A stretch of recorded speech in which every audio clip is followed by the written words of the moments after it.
just wanted to get involved a little bit and hear some things from our mayor, our future mayor. And so I invited Richard Irvin over just to have a conversation, to sit and talk about some things in our community. Hey, what's going on, man? Hey, what's up, bro? How Glad you doing, you can man? make it. Glad you can make it. Good to be here, brother. Good to be here. Right. Let's sit down and have a conversation, brother. No doubt.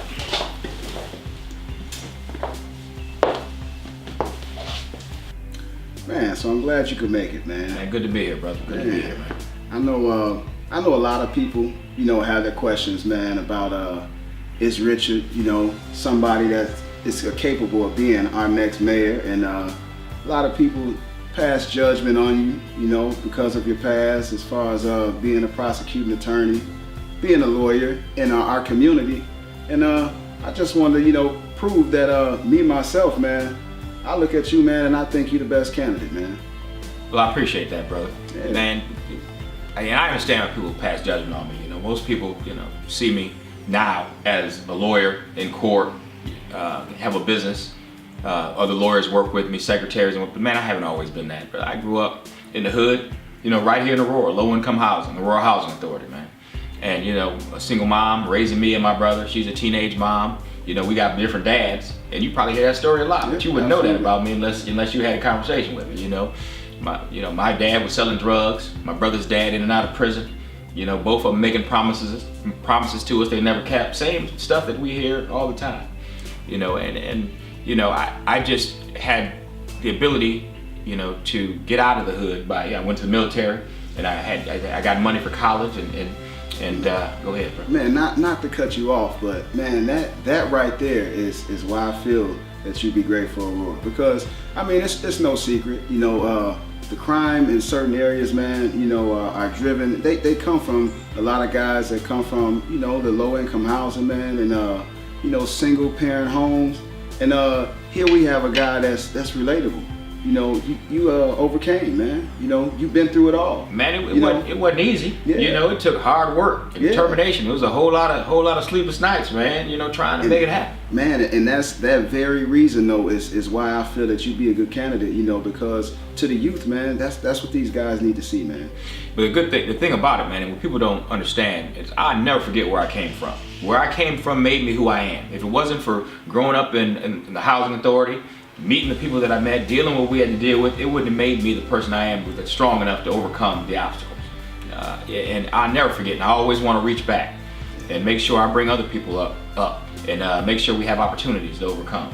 I never forget where I come from. Man, you grew up right here, man. It's tangible for all these young guys, man, to be able to see that they can succeed, man. They could. It's no limit, man. The sky's the limit. Not only can I'm the same as the young people that's growing up in the hood right now. Yeah. I am no smarter. I'm no better. I walked in the same streets, hung out in the same streets with all. So I just had an opportunity. At some point, somebody believed in me. Then I started believing in myself. And once I started believing in myself, I recognized there's nothing that I can't accomplish. And I want to let other young people know the same thing. Look at you, man. We here in your barbershop. You got a business. You're an owner of a business, just like I'm an owner of a business, man. We're all trying to come up and make a better life and come out of our circumstances. It's our job to give back. It's our job to reach back and lift up. We got to put people in position that can relate and that understand and that can honestly see, that change is necessary. It's necessary, brother. And I think young people need to hear what we've been through. Yeah, man. And I've been a guy that, I had my past where, I didn't always fly straight, but it took me to figure out and use my brain to realize that, hey, I can change. And so we just gotta make a difference, man. We gotta get out here, we gotta vote. You have to vote, that's key. I hear a lot of people say that their vote doesn't count. Man, it counts, it matters. Their vote absolutely counts, brother. Most people focus on the presidential election, and talk about the electoral college. That does not apply for local elections. One man, one vote. One person, one vote. One woman, one vote. Your vote counts. A person could win an election by 10 votes. Yeah. And that'll make all the difference on who your next mayor is going to be. And do you want it to be a mayor that doesn't understand the community you came from, doesn't understand your struggles, doesn't understand what you go through? Do you want somebody that understands, that give you a seat at the table, that when you tell them what's going on, they know because they've been there? Man, that's my thing, man. Man, you know, when we was coming up, you know, here in Aurora, wouldn't you have liked to have seen somebody that looked like you, that talked like you, in a position of power, you know, in a position that could make a difference about our community, about our neighborhoods?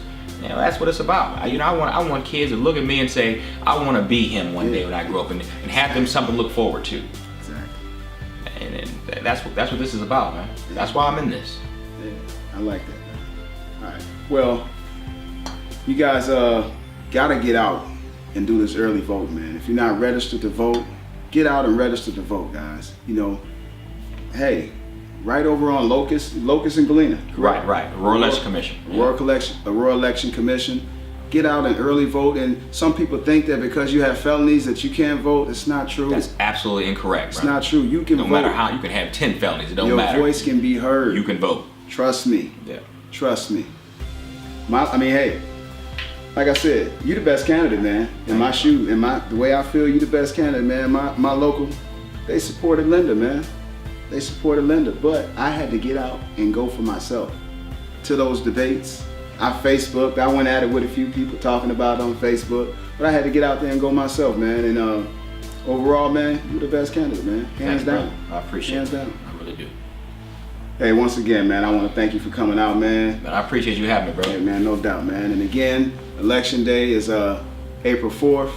And again, we need change, man. Change is possible. Everybody that's watching this that know me, you know that change is possible.